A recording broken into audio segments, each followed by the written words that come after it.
Well, when it comes to budgeting and managing our finances, there are a lot of common mistakes that us ladies tend to make. I think guys make them too. No, they're perfect. They really Guys do. are perfect. No, I'm really not. Hold on to that money, right? Juliette Fairley is here. She's the author of Cash in the City, and she's going to help us avoid those money mistakes that really can help women become financially savvy if they learn how to get it right. Good to have you here on the show. Thank you. Juliette. Welcome. Yeah. One of the mistakes that you say is that women fail to set financial goals. As opposed to men, women do this more often. Is that right? Absolutely. And the problem with not setting financial goals is that you have nothing to work towards. So you want to be very, very clear on that how much money you want, by what date. You need a timeline and a dollar amount of what you want. I wonder why is that something that's more of a problem with women? I have a goal of a set of Louis Vuittons. Does that count? That's a goal of sorts, right? Exactly. Well, that's another tip, Yeah. is to not spend all your money on shoes and pillows and candles. Men don't even pay attention to those kinds of things. Does your wife spend on those types of things? My wife doesn't spend on those kind of things, but I think my version of a Louis Vuitton is a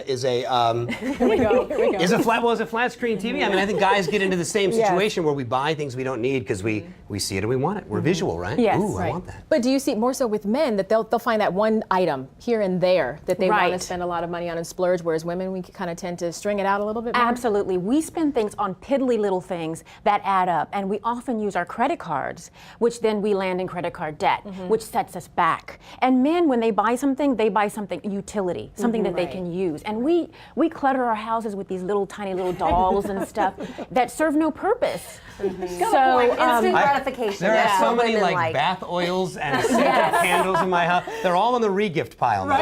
Okay, so another thing you say women do that men don't do is that we tend to save instead of invest. Right. Is this a bad thing? Well, the problem with saving and not investing is the reason why we do it is we don't think that we have enough money to invest, and we don't know how to invest. So then our money doesn't grow. Whereas men take the time to read the Wall Street Journal, and they even pretend. They'll research to pretend socially that they know what they're talking about, but that's enough to get them investing.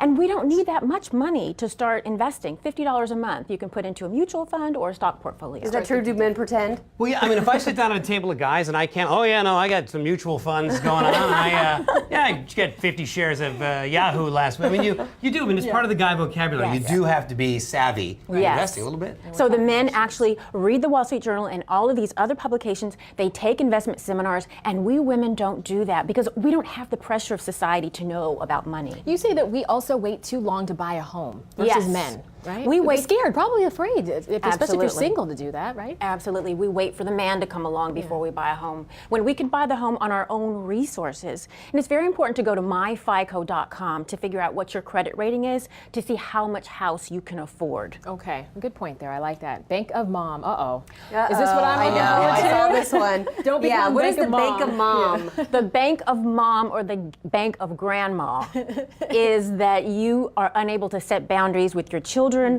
or your grandchildren, and you spend all of your money on your children and grandchildren, your adult children and grandchildren, and then you wind up having to move in with them. Yeah, I do think that women tend to, here's $5, here's $10 a little more often than a dad Yes. does. But I think there's I want you to be happy. Here, get yourself something, be happy. Yes. Well, you don't want to buy spontaneously. When you buy gifts for your children or grandchildren, you want to make sure you're buying for a birthday or a holiday, and that you have a budget set out for it so that you don't overspend. Great Bottom line, tips, just got to yeah. get involved with the finances. Yes. Thank you so much, Yeah, Juliette. for other smart and easy money saving tips, make sure to pick up a copy of Cash in the City.